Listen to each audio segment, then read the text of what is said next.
From the day Zina was born, everyone knew she was different. She didn't cry like other babies. No, baby Zina just yawned, gave a tiny smile, and went back to sleep. Even the nurse who helped her mother said, "This baby loves sleep. Madam, she will not give you any stress." And the nurse was right. As a little girl, Zina loved sleeping more than she loved eating. When other kids were running, jumping, and playing, Zina would find a quiet corner, cover herself with a wrapper, and snore like a baby cow. People in the neighborhood sometimes thought Zina was sick. One day, an auntie knocked on their door and said, "Mama N, your daughter hasn't moved all morning. Is she okay?" Mama Zina smiled and said, "She's fine. She's just resting." The auntie raised her eyebrows. "Resting? Okay, if you say so." Mama Zina was a bit embarrassed. "This girl just loves to drag her feet and sleep," she would say. But nothing could stop Zina from sleeping, not even Mama N's mini tricks. She tried pouring cold water on Zina in the morning. Zina still slept on the wet bed. She tried putting pepper under N's nose. Zina would sneeze and go right back to sleep. She even bought the loudest alarm clocks, but N's deep sleep beat them all. At school, it was even worse. Zina would fall asleep in class with her mouth open and her pen still in her hand. Her classmates would draw funny faces on her with red pen, but Zina wouldn't even notice. Her teacher, Mrs. O, got so tired one day she shouted, "And wake up! What kind of spirit is closing your eyes like this?" And sat up suddenly, still sleepy, and said, "Sorry, Ma, I was praying in my heart." "Praying?" the teacher asked. "Yes, Ma. I always pray with my eyes closed." "But you were snoring." "Yes, Ma. That's when I pray the deepest," Zina smiled. The whole class burst into laughter. Mama Zina got called to school so many times she lost count. One day, she sat Zina down and asked, "My daughter, tell me the truth. Are you tied to the spirit of sleep? Do you float in your dreams?" And frowned. "Mommy, you worry too much. Some people sing. Some people dance. Me, I sleep." Mama Zina shouted, "You, my own child is gifted in sleeping." No matter what Mama Zina said, Zina didn't care. In fact, Zina thought it was funny. She even gave herself a nickname, Sleep Ambassador. One Saturday, while Mama Zina was cooking egusi soup in the kitchen, she heard loud laughter from the backyard. She looked out and saw Zina talking to her best friend, Imani. "I will enjoy marriage, oh," Zina said. "Are you sure?" "Marriage is not always easy," Imani said. "I beg. Marriage is not a military camp. I will sleep when I want. My husband will understand." From the kitchen, Mama Zina shouted, "Which husband will understand? Mommy, leave it now. Marriage is about love, not labor. I won't marry a man that shouts, 'Wake up,' every morning." Mama Zina came outside and said, "And so you think marriage is just about sleeping and eating? A good wife wakes up early, takes care of the home, prays with her husband, and doesn't sleep all day like a lazy cat." Still, many men liked Anne. She was beautiful and full of joy. And that's how she met Tariq. It happened one Sunday morning. Zina managed to go to church with her mother. But after the praise and worship, Zina was already dozing.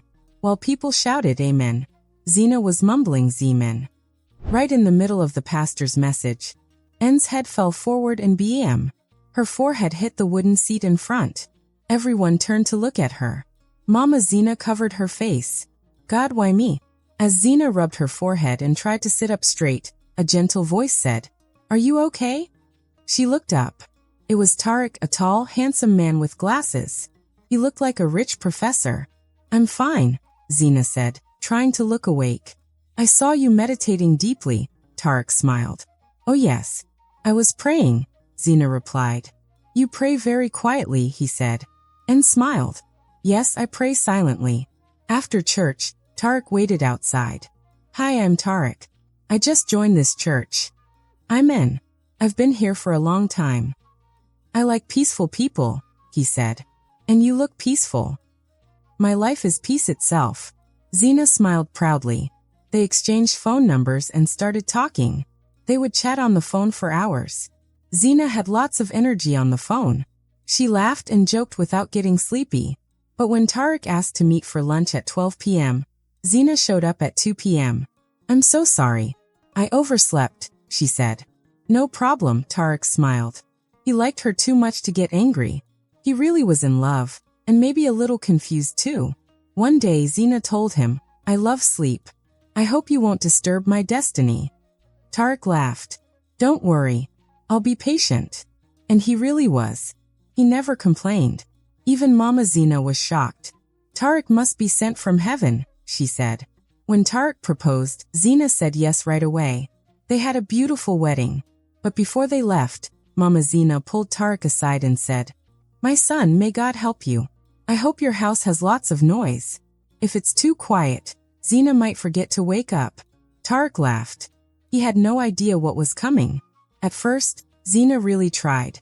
She woke up early, cleaned the house, cooked, and prayed with Tarek in the mornings. Tarek smiled. Well, marriage is working. But after 2 weeks, Zina started going back to her old ways. She overslept and forgot soup on the stove. Tarek came home and found the pot burnt and smoke everywhere, and quickly said, It's not my fault. The onions made me cry, so I lay down for a bit. Another week, she forgot to pick up Tarek's clothes from the dry cleaner. She had fallen asleep while watching TV. One day, Tarek came home and saw Zina sleeping on the floor. A mop was in one hand and a bucket beside her. And, What happened? He shouted, and opened her eyes. Oh, you're back. I was mopping. Then I felt breeze, so I just lay down for a bit. Tarek scratched his head. Patience, patience, he whispered. Then Zina got pregnant, and things got worse. From the moment she found out, she used pregnancy as a reason to sleep all day. When Tarek tried to talk to her, she said, You don't understand. I'm carrying a whole human being. She would sleep after breakfast, before lunch, during dinner, even while brushing her teeth. One time, Tarek found her asleep in the room, toothpaste on her chin, still holding the toothbrush like a microphone. He took a picture as proof. And this is not normal, he said. You don't understand, Zina replied. Pregnancy brings sleep. My baby needs rest. But you're the one sleeping, not the baby. We are one, Zina said proudly. Tarek just walked away, shaking his head. When Zina finally gave birth to a healthy baby boy, Tarek almost cried. Not because of the baby, but because he thought Zina would stop sleeping so much. But no, things didn't change. She even slept more after giving birth. One night, Mama Zina was holding the baby, trying to keep him calm. She went to N's room and shouted, Come and feed this boy. N opened one eye and said, Mommy, just dance with him. He will sleep again. What kind of mother are you, N? Do you want your baby to survive on air? During the baby's rest time, Zina barely did anything except breastfeed and go back to sleep. Even though her mother kept complaining, Zina just smiled and kept sleeping. When the mummy rest time was finally over, Zina's mom sighed in relief. Ah, now I can rest from all her shouting, she said. But Zina was surprised. Rest? Are you dreaming? Don't you know the baby is now your full responsibility? Her mom asked. Zina just shrugged and said, I know, but taking care of a baby doesn't seem that hard. She said that on a Monday, but by Wednesday, she forgot water on the fire while trying to give the baby a bath, and slept off. Now that she was alone with the baby, Zina tried chewing gum to stay awake. But soon, she was chewing and still falling asleep. One night, she put her feet in cold water to stay awake. But guess what? She slept off and even kicked the water bucket away. She tried loud music, but slept like a rock. Zina kept struggling through her new life as a mommy until one day, something big happened. That evening, Tarek came home from work. He found Zina asleep on the sofa. Her phone was ringing under her cheek. He tapped her gently. Zina, how long have you been sleeping? Zina opened one eye, rubbed it, and said, I don't know. You left this morning, and I just said, let me rest small. Tarek was shocked. You've been sleeping since morning? What about the baby? He asked. Oh, he was beside me, Zina said. He crawled away a bit, but he'll come back. Tarek looked around. Crawled where? Where is he now? Zina sat up, looked left, looked right, and froze. Jesus! My baby! They both ran around the house calling, Junior! Ju! Come here! Be Papa! But Junior was nowhere to be seen. Tarek started panicking. He ran to the kitchen and then screamed, "Zina, come here." Zina rushed in. When she entered the kitchen, her mouth opened wide. The baby had decorated the kitchen like a party. Rice was all over the floor. Beans looked like flower petals. Gary, white powdery food, was floating in water on the tiles. And in the middle of the mess was baby Junior, sitting happily inside a big bag of flour like it was a swimming pool. His whole body was white, even his nose, hair, and eyebrows. He looked like a masquerade at a festival. Just then, Tarek saw him crawling toward a small red container. "Ah, Pepper!" Tarek shouted and dived like a goalkeeper. He grabbed the container just before Junior could touch it. He picked Junior up and ran to the bathroom. Then he looked at Zina and asked, "You were sleeping through all this?" Zina covered her mouth. "I didn't hear anything. I think I slept too deeply." Tarek didn't say anything. He bathed the baby, dressed him fast, and got ready to go. "Where are you going?" Zina asked. "To the hospital. What if he swallowed something dangerous? Please let me follow." "No. Stay here and continue sleeping," Tarek said angrily. He slammed the door and left. At the hospital, Tarek walked up and down like a madman. A nurse came out and said, "Sir, your baby is fine. Just a little flour got in his ear." Tarek almost cried. Thank you, Jesus. Back at home, Zina was sweating, even with the air conditioner on. She was fully awake now. "Ah, I messed up. I really messed up," she whispered. She tried calling Tarek, but his phone was off. When he came back that night, he didn't say a word. He walked past her, dropped Junior on the bed, and folded his arms. Zina ran to him. "Tarek, I'm so sorry. Please. I was tired. I tried to stay awake. I even chewed gum." Tarek pointed at her. "Zina, I have tried. I closed one eye, even both eyes for you. But today both of my eyes are open. Please, I'm really sorry," she cried. "I can't trust you anymore. You don't have any sense of responsibility. This house is not a playground." Tears rolled down Zina's cheeks. "I'll do better. I promise I'll change." "I've heard that before," Tarek said. "Tomorrow morning, you'll pack your things and go back to your mother's house. I need space to think." "Tarek, you can't send me away with a baby. Who said I'm sending you with him? I'm sending you alone. He's safer here with me." Zina knelt down and begged. "Tarek, please don't do this. You are my husband." But he walked away. Zina sat on the floor crying. She cried until she fell asleep right there. In the morning, Tarek had already packed her bag. He placed her phone and a little money on top. "I already called a taxi for you. I told your mom too," he said. Zina stood outside her house with sad eyes. She looked up at the sky and said, "So this is how my marriage ends because of sleep?" She got into the taxi slowly like a tired warrior. She sniffled all the way. The taxi driver didn't even ask what was wrong.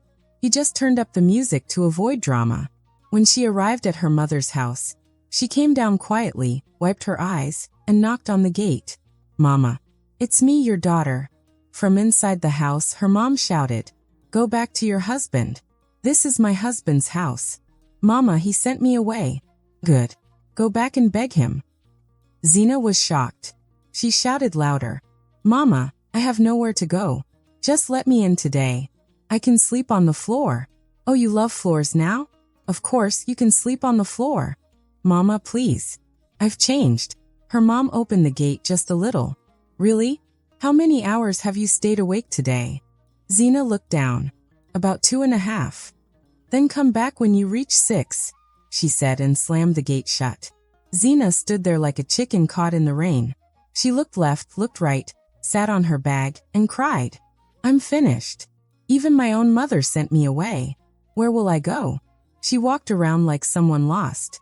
That night, she found a wooden bench near a small bar and sat there. She tried to sleep, but for the first time in her life, sleep refused to come. The ground was too hard. The night was too cold.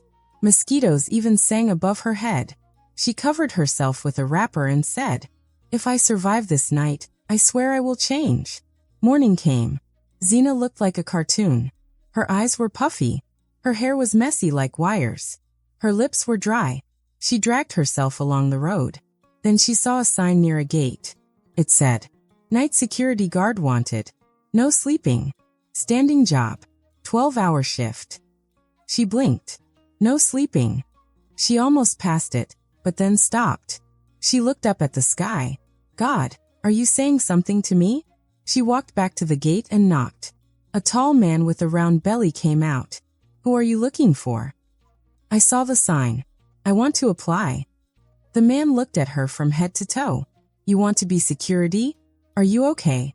"I'm serious. I can do it. I need this job." The man still didn't believe her. "You don't look like someone who can do night work." Zina raised her hand.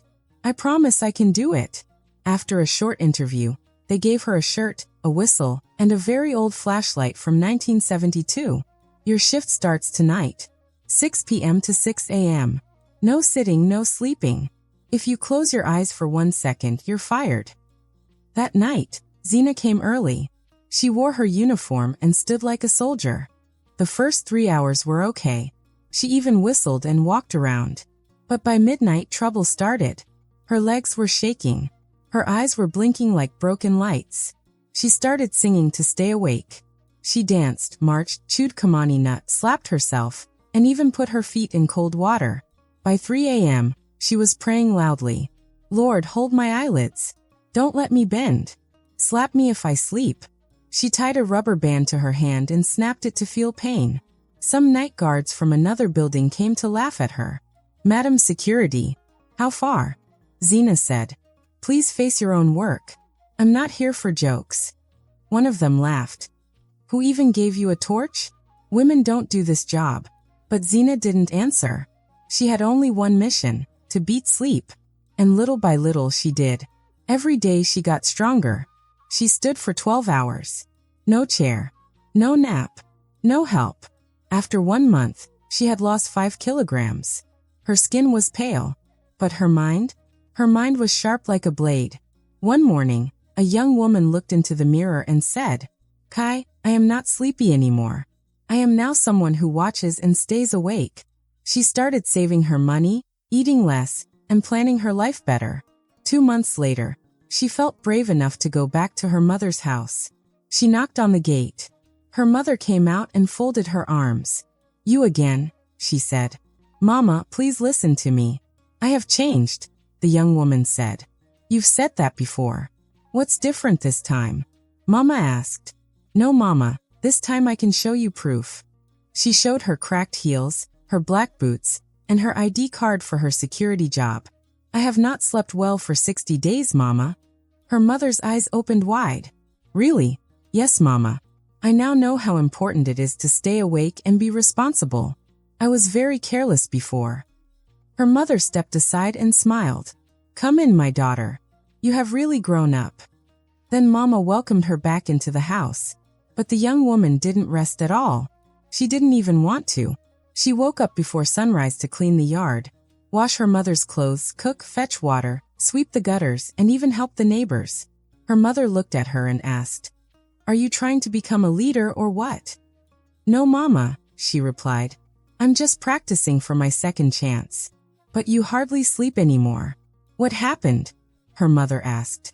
The young woman smiled and said, "Sleep left me when I realized what I had lost." That night, she sat down with her mother and said, "Mama, I want to go and say sorry to Tarek. But I don't want to go empty-handed."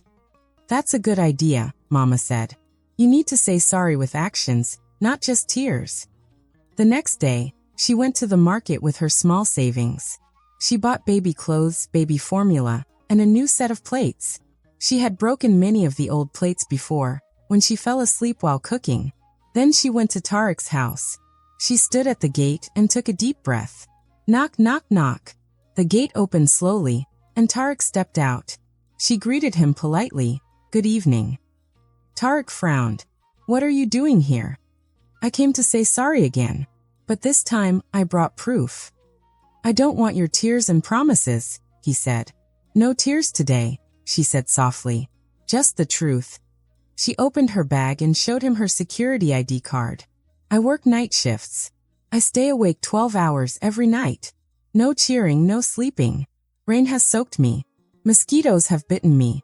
I've stayed awake every night since you sent me away. Tarek looked at the card and laughed. You? A security guard? You used to sleep like a broken wall clock. I did this job because I had to fight for my life, she said. I almost lost my baby and you too. Tarek didn't say anything. Then she stepped forward and gave him the baby item she bought. I bought these for Junior. Please let me see him. Tarek paused, then went inside. He came back holding little Junior. As soon as Junior saw his mommy, he started kicking happily. She ran and carried him, tears in her eyes. My Juju, my baby, my sweet potato. Tarek watched quietly. After a moment he said, Junior misses you, and I do too, but I'm still scared. She nodded. I understand, but please give me one chance to earn your trust. I'm ready to serve this marriage like people serve in NYSC. Tarek smiled. Go and greet my mother.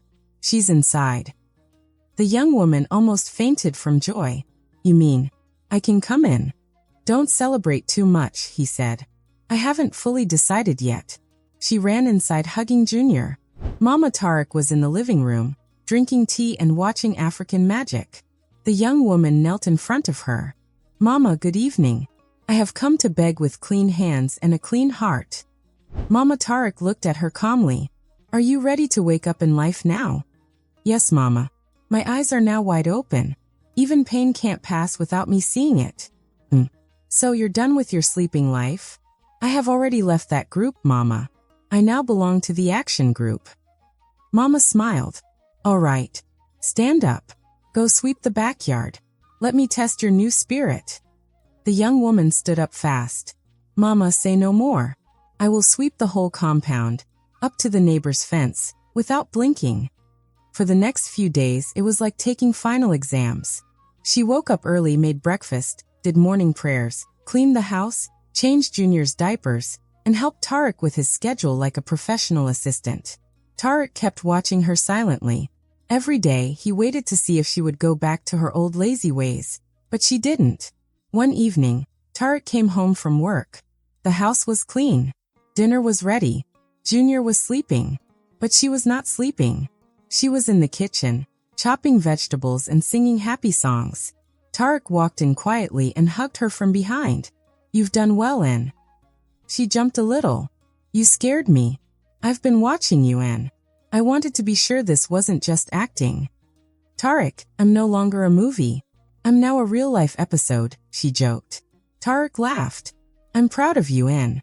You fought sleep, and you won. You fought for this home. She smiled proudly. Thank you for giving me another chance. You earned it, Tarek said. That night, she slept peacefully beside her husband.